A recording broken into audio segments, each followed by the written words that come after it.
Jackie and Janine, the Pfeiffer sisters, and love to talk about the 1950s, inviting you to reminisce with us as we explore experiences of that decade. We chronicled the distinct memories of our childhood in our book, While the Windmill Watched, a slice of rural America in the 1950s, which takes you on a notably historic journey through that often forgotten decade. We also want to hear about your experiences during the 1950s. We will feature guests whose special stories of that decade will bring to mind magical moments of reflection, some with tears, some with smiles, but above all, a good dose of laughter. We would like you to chat with us as we bring to mind the sights and sounds so familiar to that time in history. Grab your favorite malt or Green River. Make sure you are wide awake and get ready to be inspired about the 1950s. Welcome to the 1950s Fun Chat. Hello, everybody. Thank you for joining us on the 1950s Fun Chat this week. We have a wonderful guest this week, and I want to just put a note in as we start that sometimes our guests, of course, when they've lived in the 1950s, all of us have a little age to us, and sometimes our hearing isn't as good or as productive as we'd like it to be. So while we're recording today, we have a wonderful guest who is going to need to have us speak clearly and distinctly. And so we are planning to do that so you can get a wonderful chat with our guest this week. Jackie, before we introduce our guest, though, tell us about our book. I will, but I will do a little housekeeping here and have our viewers look in the bottom of our screen. There should be a banner running across the bottom that says www.whilethewindmillwatched.com. That is where anyone interested can go to find out information about our book and about the sisters who wrote the book. Now, speaking of the book, look at the north corner up there, that right-hand corner. That is a beautiful sunset which has wrapped around our cover, While the Windmill Watched, a slice of rural America in the 1950s. Now, this book includes so many memories Janine and I have of living on the northern Great Plains in the 1950s. You'll also notice there's a little white mark beside the little silhouette girls. That is indicating an independent award, the 2022 Independent Press Award in the category of Regional as a Distinguished Favorite, which was recently won by this book. Now then, let's get on to it. We're going to introduce to you a man who is a legend in his own time. Jim Tyler was born in Iowa City, Iowa on August 3rd, 1924 in Iowa City, Iowa. And he was raised in Villisca. Help me with that, Janine. Villisca. Villisca, thank you. Yes. Villisca, Iowa. Attended community schools there and graduated from high school there in 1942. After graduation, he enlisted in the U.S. Army Air Corps and trained as a pilot. Once he'd gone through a series of courses, he graduated in class 22D as a second lieutenant.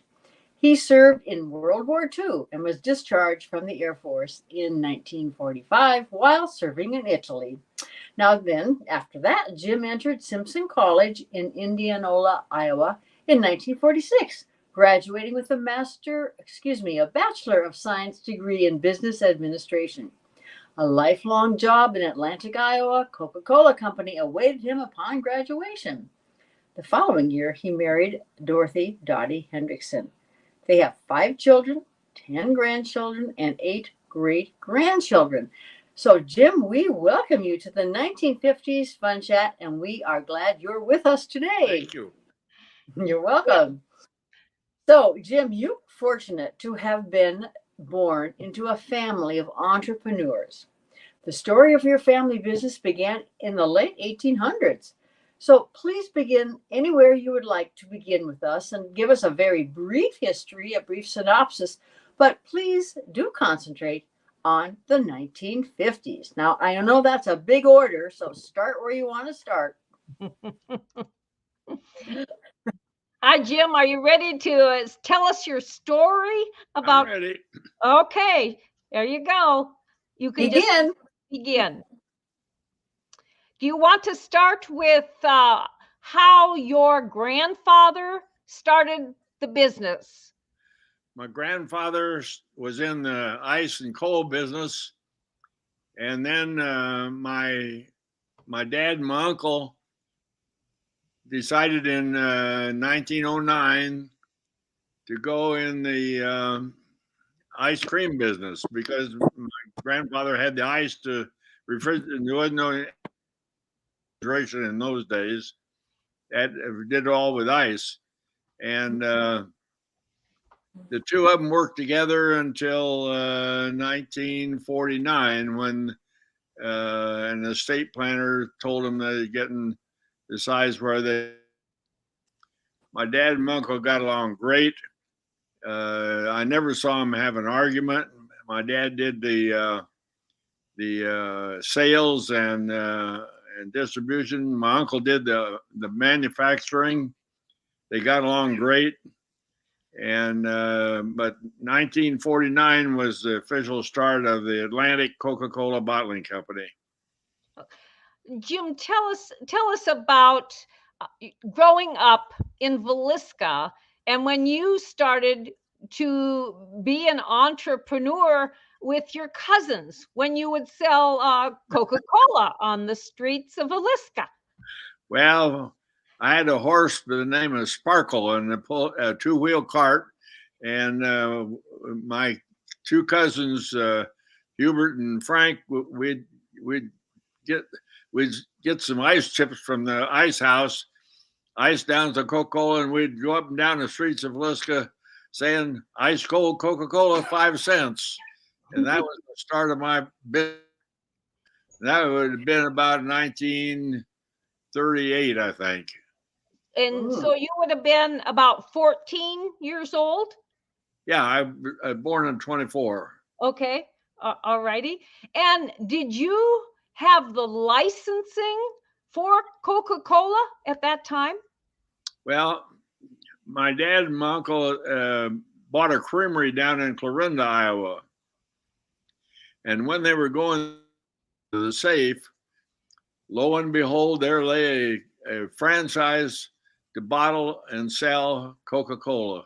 And that's where it got started, was really in Clarinda. And they just grew from there. And my dad and my uncle, they were bottling what they called Tyler Beverages. It was orange, grape, strawberry, root beer, that kind of stuff. Uh-huh. And nobody knew what Coca-Cola was. And my dad, somebody'd buy a case of orange and he'd take a couple of bottles out and put a couple of bottles of Coca-Cola in it to get distribution. Uh-huh. And in the wintertime, and my dad would save those little cheese in box. And he encouraged people to save the boxes and give them to him. And then in the wintertime, they'd put these boxes out on the sill of a service station and put bottles of Coca-Cola in them, so you can have ice cold Coca-Cola all year round. Whoa, that's smart. That's ingenuitive. Yeah, that's ingenuity. Yeah. So, Jim, I'm curious, how did this Coca-Cola franchise certificate just happen to be lying there? How did it get in that safe? Have any idea? I'm sorry, I didn't understand the question. Okay. All right. I'm curious as to how the Coca-Cola franchise certificate happened to be in the safe. Well, I can't answer that. I just don't know. All I know, it was there. And Right. then they got it reissued to Tyler Brothers. Okay. And then in 1949, when they split up, they had 4 corporations. One was Atlantic, one in Creston, one in Clarinda, Shenandoah, and one in Grand Island, Nebraska. And they it had a franchise made out to each one of them. Mm-hmm. Okay. Tell us about was it Tyler Flavors? Tyler Flavors, you're correct. Can you tell us more about that? All I know is that the extract was made by a company by the name of Hurdy Peck in Indianapolis, Indiana. And my dad and my uncle used to go back there and talk with those people. And my dad always said, either we're going to make it good or we're not going to make it.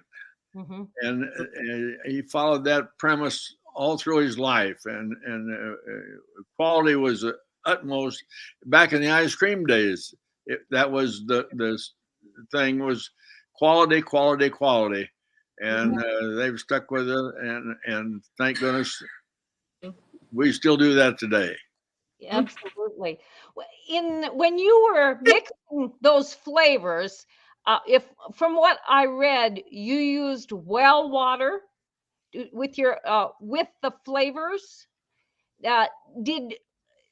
What was the were the flavors and of the soft drinks dependent on that particular well water in order to make quality?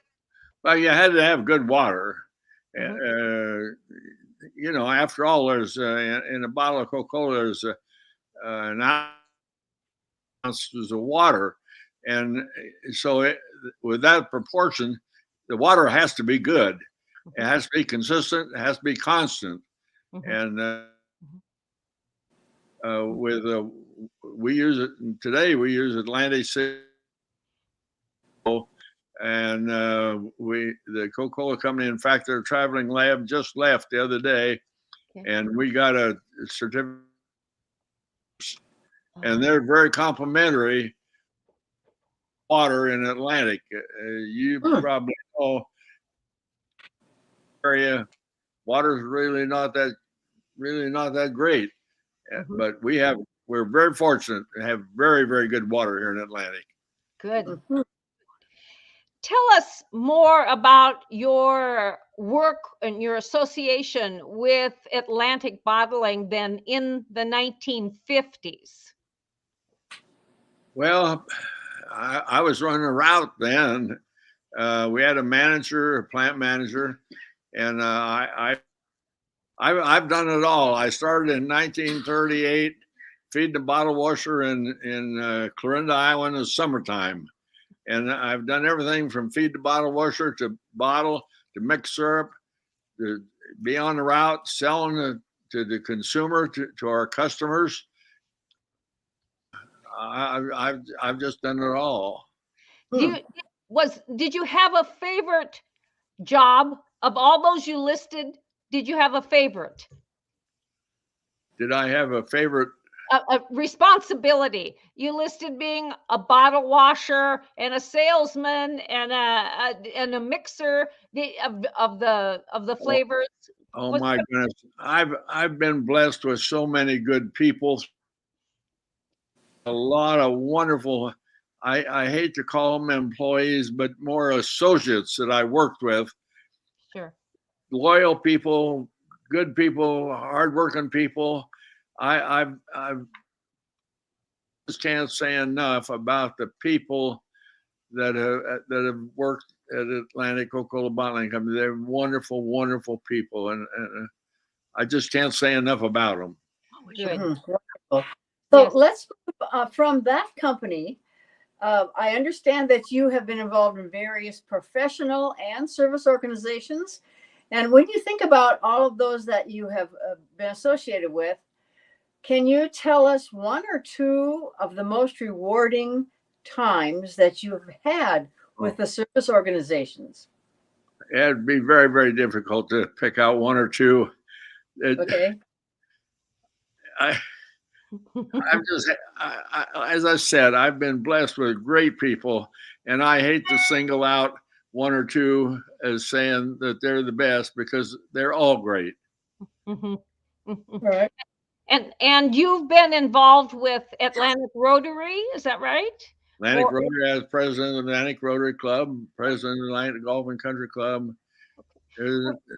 I believe in civic activity. We're part of the community, And we want to be part of the community, and we want to support the community, and we do everything we can to make it an even better place to live. Was there a particular project in with Atlantic Rotary that you can recall having been very rewarding for you? And I think the foreign exchange student was the highlight of my wife and I had 2 foreign exchange students live with us. A number of Rotarians had foreign exchange students in their homes, and I'm sure they'd confirm that it was one of the highlights of their school year to have those kids learn the American way. So when you had students from other countries, were your children of that same age? They're usually seniors in high school. They were the same age as our kids. Amy Jo and Jane, Luann, they were in that age group. Okay. Yes. So is anybody from any member of your family, your children or grandchildren associated with the business now, or are they? Well, my son is chairman of the board. His son-in-law is president of the company. My family has always been associated with the business. They were stockholders until just recently. All of my kids are on the board yet, and they participate and they contribute to how we operate. They are very, very interested in the future of the business. Oh, that's wonderful. That's a feeling for you, I'm sure. Jim, are you still involved on the board? Yes, I'm 97. I'll be 98 in August, and I go to every board meeting, and I'd like to think that I contribute something. Good for you. Good for Sure you. You do. Yes. Well, Jim, how did you get to be such an avid University of Iowa fan? Well, back in shortly after I graduated from Simpson, I knew some people that went to the University of Iowa, and I don't know. I really, it's a great place. Number one, the University of Iowa hospitals and clinics, I can't say enough about them. People here in Western Iowa, I don't think really know enough about the University of Iowa hospitals and clinics. It's a wonderful place and wonderful people. The staff there, I just can't say enough about them. And of course, they're experts in their almost every field. The cancer clinic, the heart clinic, hearing, you name it. And they've got specialties, people that specialize in those fields. And I was fortunate enough to be on the Board of Regents for 6 years. Governor Branstad appointed me. It was one of the highlights of my life. I enjoyed it. I met a lot of wonderful people from not only Iowa, but from Ames and from the University of Northern Iowa, and from the 2 special schools, the School for the Deaf and the School for the Blind. Okay. I learned more from them than they learned from me. I'm sure of that. It's a group of wonderful, dedicated people. I can't say enough about them. Good. I would like to go back to your life in the 1940s when you were a serviceman and you were in World War II. Yep. Can you tell us what your responsibilities were as a serviceman? Well, I enlisted when I got out of high school. And people say, well, how did you get in the Air Force? And I said, well, I didn't know how to swim and I didn't want to walk, so I thought I figured flying was a pretty good deal. That sounds reasonable. I went through primary training up at Beloit College in Beloit, Wisconsin, learned how to fly a J3 Piper Cub. And then I went to Gardner Field in Taft, California, or no, I'm sorry. I went to King City, California for primary training in a Ryan PT-22. I went from there to Taft, California, took basic training in a consolidated Vultee BT-13. From there, I went to Phoenix, Arizona, Mesa, Williams Field, and learned how to fly an AT. From there, I went to Ajo, Arizona for gunnery training. Now, you know, and I spent 2 weeks on it shooting skeet, would you believe? Why would you go down there and shoot skeet? Well, if you stop to think about it, if you shoot out here and there's something moving, it's going to be over here when the bullet gets there. So you have to learn how to lead. So we spent 2 weeks doing skeet training. From there, went to Victorville, California, flew P-39s, which was a single engine fighter. And from there, I went to Santa Maria, California, learned how to fly P-38, which was a joy of my life, I'm telling you. It was a wonderful plane, and I was associated with a ton of great people. Those people, and we were all about the same age, you know. I was flying combat when I was 20 years old. Oh my, yes. Okay, and then and it wasn't a big deal because everybody was doing it, you know. Sure, sure. What did you feel like after you got out of the service and came back into civilian life? What was in your mind the feeling of the country when servicemen returned home? Well, when I came home, the family had a farm on the east side of Villisca. Okay. And I talked my dad into buying a Piper. 3 times I took a train from Villisca, Iowa to Lock Haven, Pennsylvania to fly a Piper Cub back to this part of the country. Everybody wanted to learn how to, not everybody, but most people wanted to learn how to fly because there was a GI Bill that would pay for it. So the family ended up we had a Piper Cub and a Cessna 120, a Cessna 140, a Piper Super Cruiser, and a Stinson Voyager. We had all those planes, and people learned how to fly down in Villisca, Iowa. Oh my goodness! I didn't realize that had happened down there. Had you flown quite a bit in your adult life as a civilian then? I stopped flying about 1950, 55, something like that. I could go up by myself and have a lot of fun and enjoy it. But when I had people with me, I got uncomfortable. So I just hung it up. Today, but not as pilot. Sure. With Atlantic Bottling, yes, you've been a presence in our city for a number of years, and a wonderful, wonderful presence in our city. How do you think Atlantic has changed, or the whole flavor of the city has changed over the years? I don't think it's changed a lot. It's still about the same population as when I moved to Atlantic in August of 1949. Just a lot of great people, hard how to work, people want to work.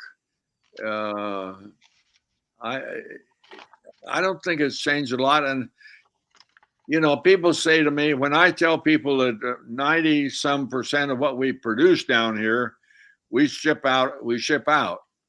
We have 9 distribution centers over Iowa. Mm-hmm. Mm-hmm. And didn't you just enlarge? People say, well, if you do so much business in Des Moines, why don't you move the plant to Des Moines? I said, it's very simple. One word, people. Very simple. Or Yes. There just aren't people.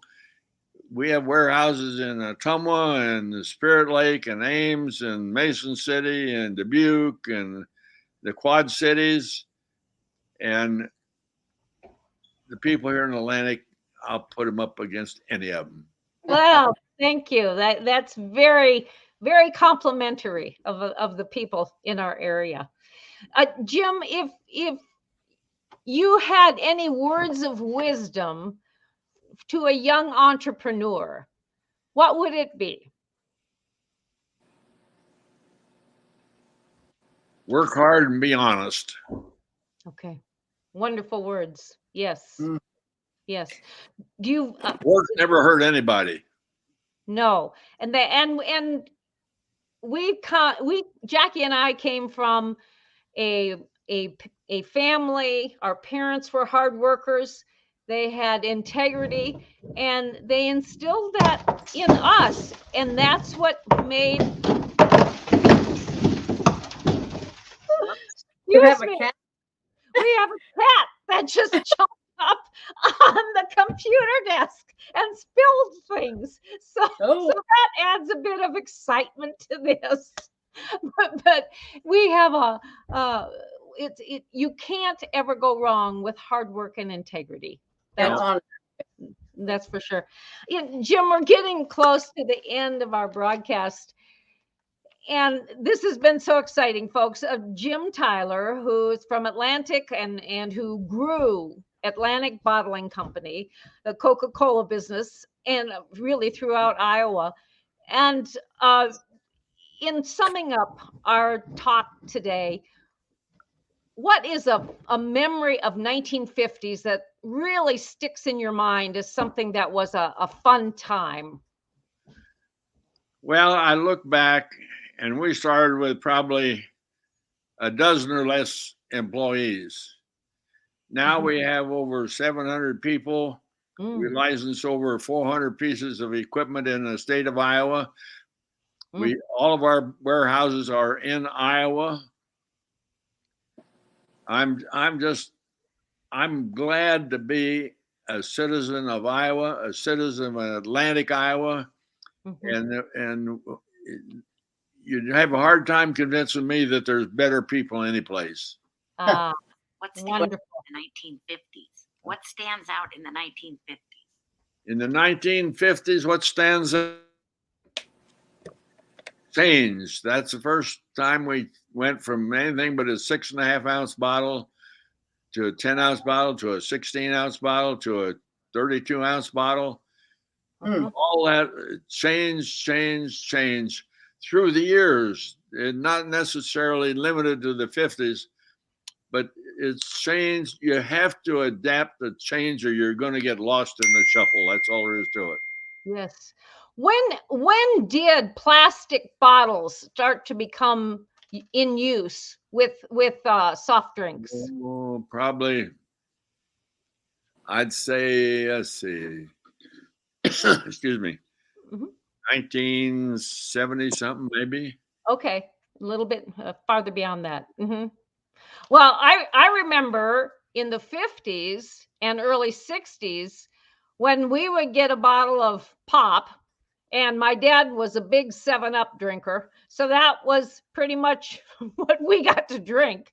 But if we'd get it out of this this countertop machine that had the bottles all lined up in there, and you all about killed your fingers trying to get the bottle out over to the area where you had to put your, maybe, I think it was probably a dime then. You put your dime in and then you had to lift and pull out that glass bottle. And when you were little, that was hard to do, to hang on to those bottles. Yep. It was only up until that time, there was only glass bottles. And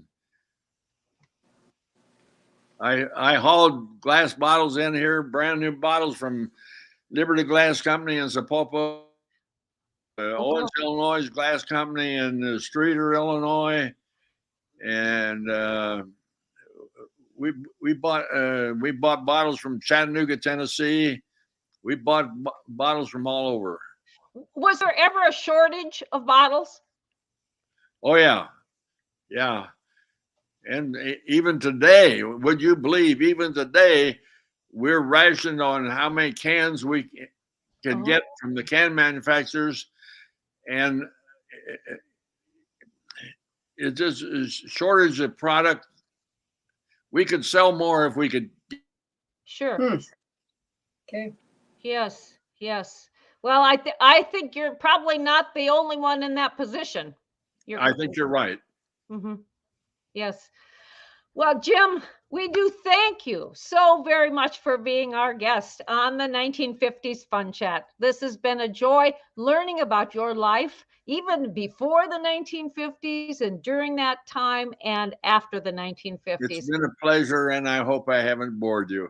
No, not at all. And as you know, our technical skills, especially when a cat is involved, get a little dicey, but the message will still get out there. Thank you very much. Thank you so much. You're welcome. Jackie and I are going to sum up our program now, and then in just about a minute, we will sign off. So if you want to stay with us while we do that, that would be great. Okay. Yeah, viewers, we hope you've enjoyed our fun chat today with Mr. Jim Tyler from Atlantic, Iowa, a great entrepreneur and businessman with Atlantic Bottling Company. And so next week, we'll have another guest on, and you can learn more about the 1950s from that guest. Jackie, how can you help sum up our program? I can sum up by reminding viewers to hit the red subscribe button and the thumbs up button and that little icon there. And do tell your friends, even your relatives, about the 1950s Fun Chat.